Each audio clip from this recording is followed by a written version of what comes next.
नमस्ते बच्चों। आज मैं आपको पढ़ाऊंगा कक्षा 11 का फर्स्ट चैप्टर समुच्चय में। थोड़ा आगे चलेंगे तो मैंने आपको देखो समुच्चय की डेफिनेशन वगैरह सब पढ़ा दी। आज क्या है कि हम उस डेफिनेशन से रिलेटेड समुच्चय का 1.1 करेंगे, है ना। प्रश्नावली 1.1 करेंगे। देखो वैसे समुच्चय होता क्या है? समुच्चय होता क्या है? तो समुच्चय क्या होता है बेटा? वस्तुओं का सुपरिभाषित संग्रह समुच्चय होता है ना। सबसे पहली बात तो ये है, ठीक है। अब वस्तुओं का सुपरिभाषित संग्रह क्या होता है, थोड़ा सा मैं वापस फटाफट बता देता हूं आपको। देखो कि सुपरिभाषित संग्रह मतलब सुपरिभाषित मतलब वस्तुएं जो है ना, वो सुपरिभाषित संग्रह उसको जब भी कहेंगे जब हम दो या दो से व्यक्तियों की राय लें, उनसे पूछें, तो सभी का उत्तर उस संग्रह के प्रति जो हमने समुच्चय इकट्ठा किया है, जो संग्रह इकट्ठा किया है, जो अवयव हमने इकट्ठे किए हैं, सभी का उत्तर एक ही आए। या मैं कहूं कि 5 प्राकृत संख्याओं का समुच्चय, तो सभी का उत्तर एक ही आएगा, 1 2 3 4 5, 1 2 3 4 5। सर्वप्रथम 5 प्राकृत संख्याओं का समय, 1 से 5 तक की प्राकृत संख्याओं का समुच्चय। ऐसे ही अंग्रेजी वर्णमाला के स्वरों का समुच्चय, तो सब क्या कहेंगे? ए ई आई ओ यू कहेंगे, यही कहेंगे ना। तो सबका उत्तर एक जैसा है। इसका मतलब क्या है कि वो अवयव समुच्चय के अंदर आएंगे 100%। ठीक है, ये बात समझ में। इसी प्रकार अगर क्या हो, ऐसा हो कि मैं कहूं 10 सर्वश्रेष्ठ बल्लेबाजों का संग्रह, 10 सबसे खतरनाक जानवरों का संग्रह, है ना। तो इस तरह का क्या हो जाएगा, इसमें सबका उत्तर अपनी अपनी राय अलग अलग होगी। किसी को छिपकली से डर लगता है तो किसी को शेर से भी नहीं लगता है। इसी प्रकार किसी को सचिन तेंदुलकर सबसे खतरनाक लगता है, सबसे सर्वश्रेष्ठ उसका सबसे प्रतिभाशाली वो है उसकी नजर में, तो किसी की नजर में कोई और होगा। तो इस प्रकार क्या होगा कि 2 या 2 से व्यक्तियों से जब मैं उस संग्रह के बारे में चर्चा करूं तो उनका उत्तर जो है वो परिवर्तन हो जाएगा। किसी का मत अलग होगा, किसी का विचार अलग होगा, किसी की सोच अलग होगी, कोई अलग उत्तर देगा, कोई दूसरा है उसके प्रति अलग राय देगा अपनी, है ना। तो इस प्रकार का जो संग्रह है ना, जिसका लोग बाग अलग अलग राय दे, अलग अलग उत्तर दे, तो उस तरह का संग्रह जो है वो सुपरिभाषित नहीं होगा। और जब वो संग्रह अगर सुपरिभाषित नहीं है तो 100% वो समुच्चय में नहीं होगा, वो अवयव समुच्चय के अवयव नहीं होंगे, उसको हम समुच्चय में काउंट नहीं करेंगे। अब बेटा देखो सबसे अच्छी बात क्या है कि अब आप है ना मेरे पहले प्रश्न का उत्तर आप अपने आप ही दिमाग लगा के बताना, आप खुद ही बता दोगे। वैसे इतनी कोई बहुत बड़ी चीज नहीं है 11वीं क्लास, जैसे ये पढ़ाऊंगा ना वैसे सब कुछ पढ़ाऊंगा आपको, ठीक है। ध्यान से देखते जाओ बस। देखो जे अक्षर से प्रारंभ होने वाले वर्ष के सभी महीनों का संग्रह है। बेटा देखो जे अक्षर से प्रारंभ होने वाले वर्ष के सभी महीने, किसी से भी पूछ लेना आप अपने घर में बाहर कहीं भी, है ना बेटा। क्या कहेंगे? जनवरी, जून, जुलाई, यही बताएंगे। क्या बताएंगे? जनवरी, तो वो ऐसे आ जाएगा जनवरी, जून, जुलाई, यही होंगे जैसे प्रारंभ होने वाले। तो ये एक समुच्चय हो गया। कोई भी नाम दे दिया मैंने इसको। आई बात समझ में? नहीं आई? आ गई? मतलब अब पहले प्रश्न के लिए, पहला प्रश्न अगर आप किसी से भी पूछोगे, 2 या 2 से अधिक व्यक्ति, किसी भी व्यक्ति से पूछोगे तो उसकी राय यही रहेगी, इसके अलावा उसकी राय बदलेगी नहीं, उसका उत्तर यही रहेगा। इसका मतलब ये क्या है? सुपरिभाषित संग्रह है, मतलब संग्रह किसका? अवयवों का संग्रह है। तो ये 3 अवयव है जो सुपरिभाषित है, सबका उत्तर एक ही है, सुपरिभाषित है। तो ये 3 अवयवों से जो ये संग्रह बना है ये एक समुच्चय है, ये एक समुच्चय है। इस संग्रह के अवयव समुच्चय के अंदर आएंगे, तो ये ए एक सेट है, ए एक समुच्चय। आई बात समझ में? इस प्रकार आगे देखो, भारत के 10 सबसे अधिक प्रतिभाशाली लेखकों का संग्रह। अरे लेखक सबके लिए अलग अलग हो सकते हैं, किसी के लिए कोई अलग है, किसी के लिए तुलसीदास जी बढ़िया है, तो किसी के लिए मुंशी प्रेमचंद बढ़िया है, तो किसी के लिए कोई बढ़िया है। इस तरह से क्या होगा कि हर व्यक्ति की अपनी अलग अलग राय होगी। इसका मतलब ये क्या है? ये समुच्चय है ही नहीं, समुच्चय, ये समुच्चय नहीं होगा। या तो समुच्चय होगा या नहीं होगा। विश्व के सर्वश्रेष्ठ 11 बल्लेबाजों का संग्रह, तो विश्व के सर्वश्रेष्ठ 11 बल्लेबाजों का संग्रह समुच्चय हो ही नहीं सकता ना। कैसे हो सकता है? आपके लिए सचिन तेंदुलकर हो सकता है बढ़िया, मेरे लिए डिविलियर्स हो सकता है बढ़िया, हो सकता है किसी के लिए ब्रेन लारा अच्छा हो, तो किसी के लिए रिकी पॉन्टिंग अच्छा हो, तो किसी के लिए महेंद्र सिंह धोनी अच्छा हो सकता है। तो सर्वश्रेष्ठ कैसे कह सकते हैं? तो इसमें क्या होगा, सबकी राय अलग अलग होगी। तो ये भी क्या हो गया, ये भी एक तरह से समुच्चय नहीं है। तो ये भी एक तरह से समुच्चय नहीं है। आपकी कक्षा के सभी बालकों का संग्रह, नेक्स्ट आपकी कक्षा के सभी बालकों का संग्रह। देखो बेटा, आपकी कक्षा के सभी बालकों के संग्रह की बात करोगे। अच्छा, मान लो आप कोई कक्षा 10 में पढ़ते हो, 10 कक्षा के अंदर 50 विद्यार्थी है ना। अब अगर मैं स्कूल के या किसी भी व्यक्ति से पूछूं तो वो यही कहेगा इस स्कूल के कक्षा 10 के 50 विद्यार्थियों का संग्रह है ये, अगर वो लिस्ट देखेगा तो इसका मतलब सबका राय एक ही होगी कि वो कक्षा 10 के विद्यार्थी है, इस स्कूल के विद्यार्थी है, इस स्कूल के अंदर कक्षा 10 के विद्यार्थी है, सबकी राय यही रहेगी। इसका मतलब क्या हो गया कि ये भी संग्रह कैसा हो गया भैया, ये भी एक समुच्चय हो गया, क्योंकि इसके अंदर जितने भी अवयव है वो सुपरिभाषित, वेल डिफाइंड है। So we can say that this is a set. Okay, कि यह भी एक क्या है, समुच्चय है। आई बात समझ में? अब देखो नेक्स्ट, 100 से कम सभी प्राकृत संख्याओं का समुच्चय। क्या 100 से कम सभी प्राकृत संख्याएं? कोई कहे तो क्या कहोगे तुम, 1 से 99 तक बोल दोगे।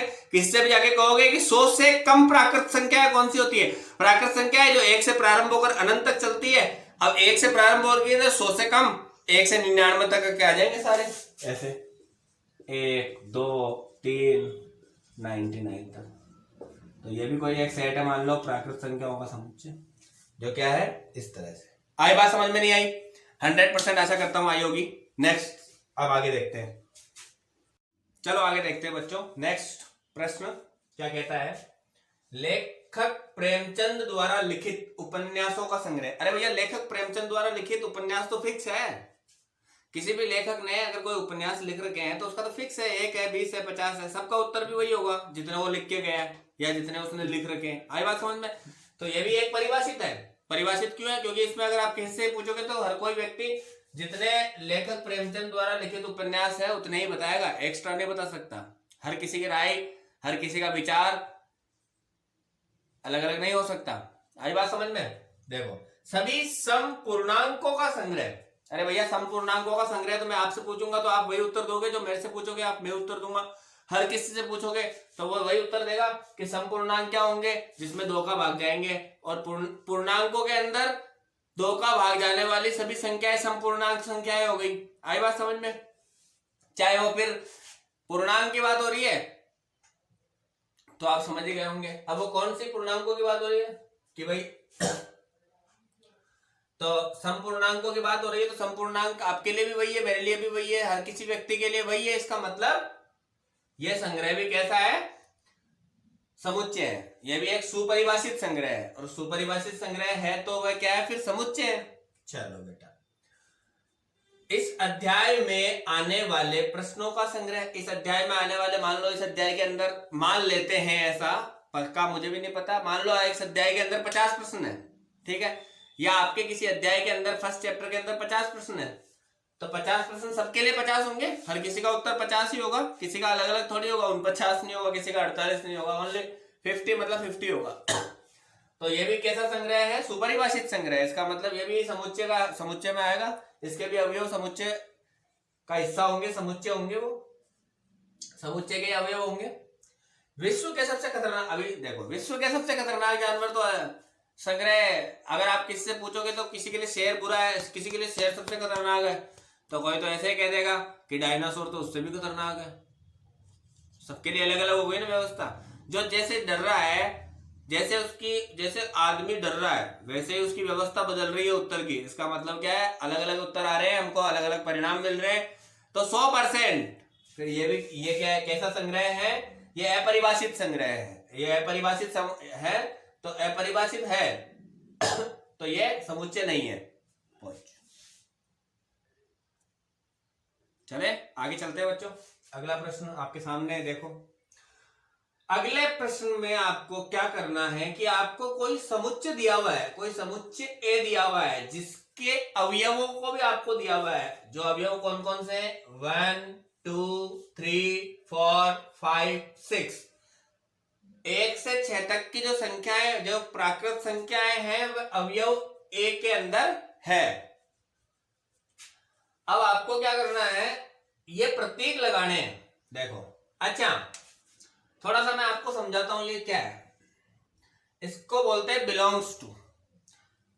बिलोंग टू का मतलब क्या हो गया कि मतलब कि इससे पता चलेगा कि ये अवयव इस समुच्चय का है या नहीं है। आई बात समझ में? देखो कैसे, जैसे मैंने लिख दिया 9, जैसे मैंने लिख दिया 6 और ये ए, क्या इसका मतलब क्या हुआ? 6 बिलोंग्स टू ए, मतलब 6 अवयव है समुच्चय ए का। तो ये बात सही है, इसका मतलब ऐसे लिखेंगे। अगर यहां होता 8 तो नहीं है ना, 8 जो है वो समुच्चय ए के अवयवों का हिस्सा नहीं है, तो नहीं है तो नहीं है। आ गई बात समझ में अच्छे से?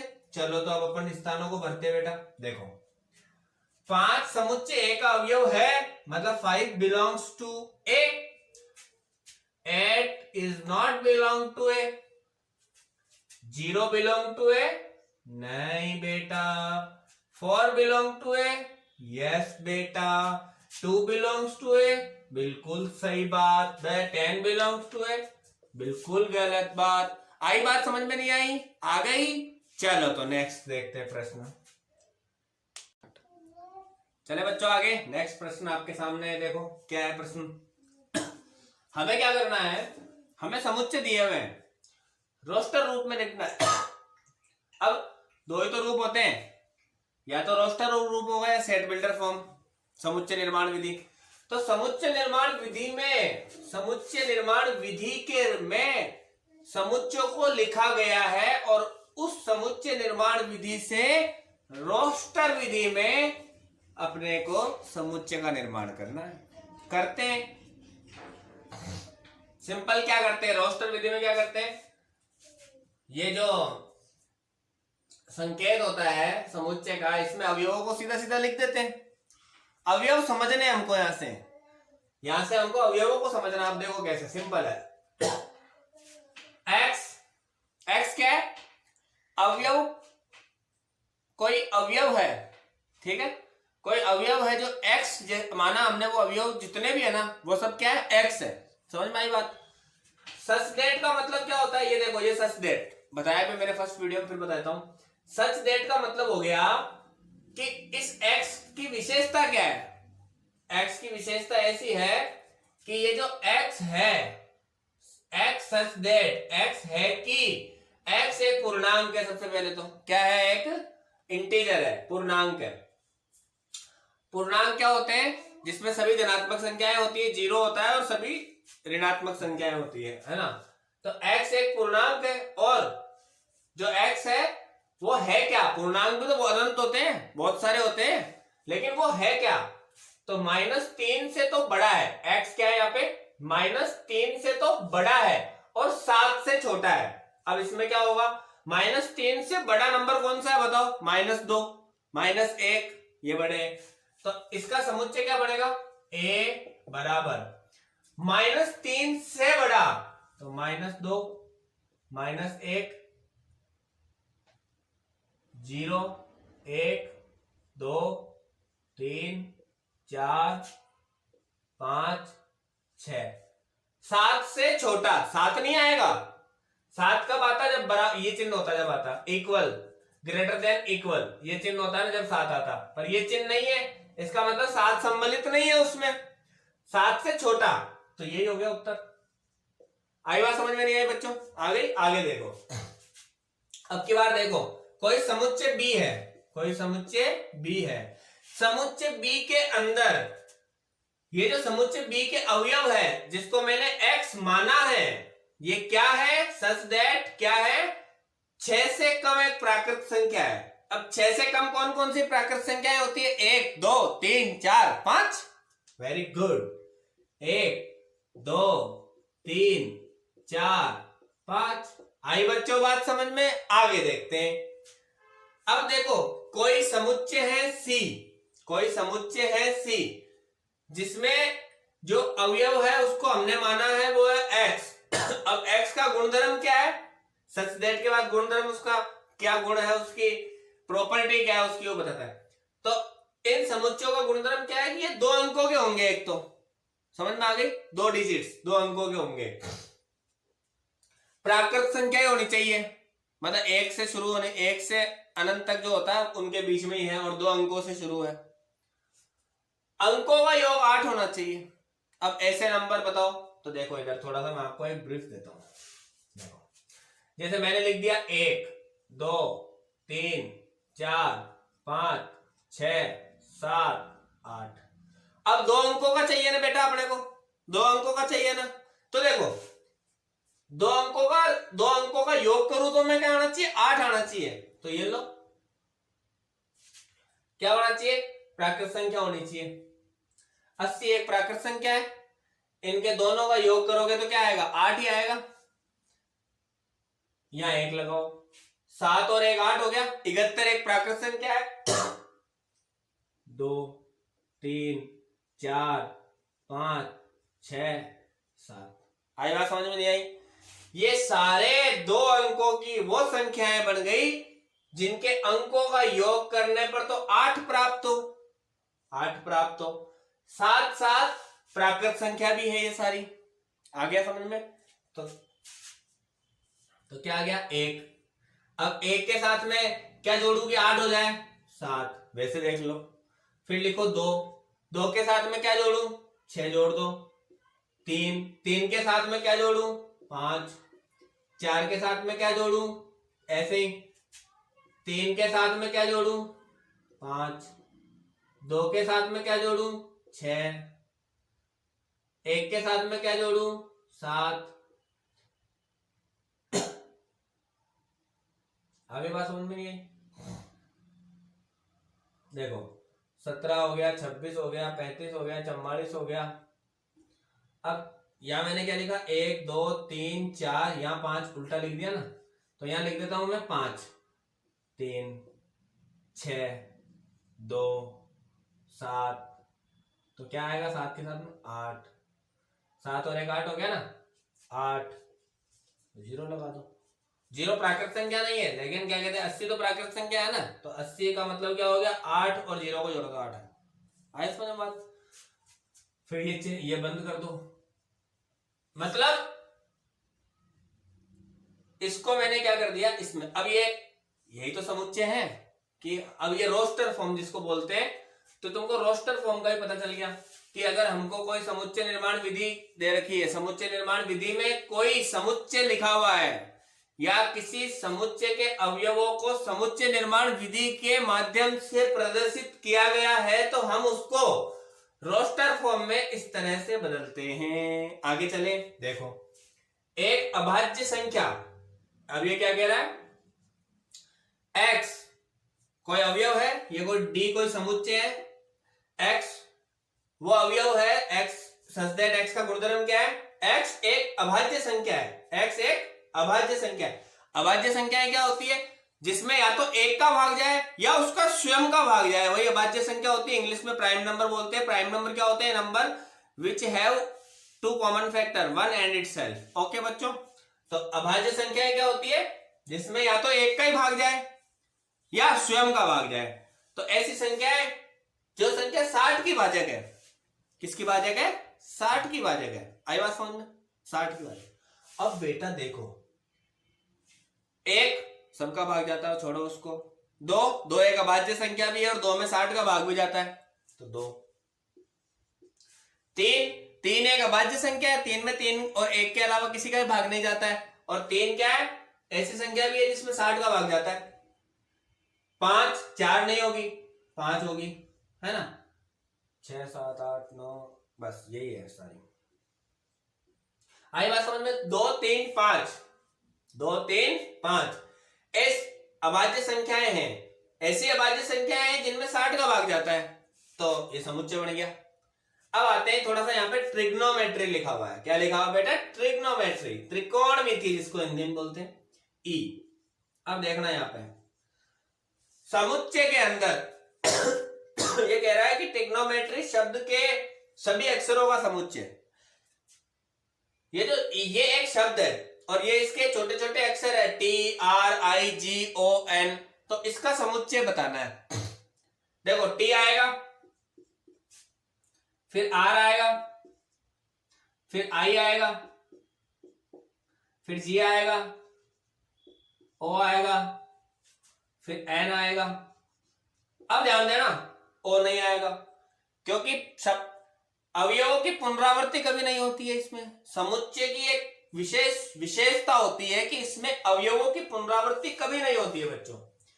तो ओ अब दोबारा नहीं आएगा, एम दोबारा, एम एक बार तो आएगा, ई भी आएगा, टी दोबारा आ रहा है ना, टी नहीं लिखेंगे, आर भी नहीं लिखेंगे, वाई लिखेंगे। आई बात समझ में नहीं आई? आशा करता हूं आई होगी, 100% आई होगी बेटा। अब देखो बेटर वाला देखो, अब ये जैसे एफ है, बी आएगा, कॉमा ई आएगा, टी एक बार ही आएगा, फिर ई नहीं आएगा, सीधा आर आएगा। तो ये बेटर शब्द का समुच्चय है। तो इस प्रकार रोस्टर रूप में लिखना है। किसको लिखना है? जो समुच्चय निर्माण विधि के अंदर, जो समुच्चय निर्माण विधि के अंतर्गत हमको कुछ समुच्चय दिए हुए हो जिनके अवयवों को सांकेतिक भाषा में दिखाया गया। ये सांकेतिक भाषा ही तो है एक तरह से, कि ऐसा ऐसा ऐसा है, तो वो अवयव कौन कौन से हैं, तो हम उसको रोस्टर रूप में लिखते हैं इस तरह से, है ना बच्चों। नेक्स्ट प्रश्न देखते हैं।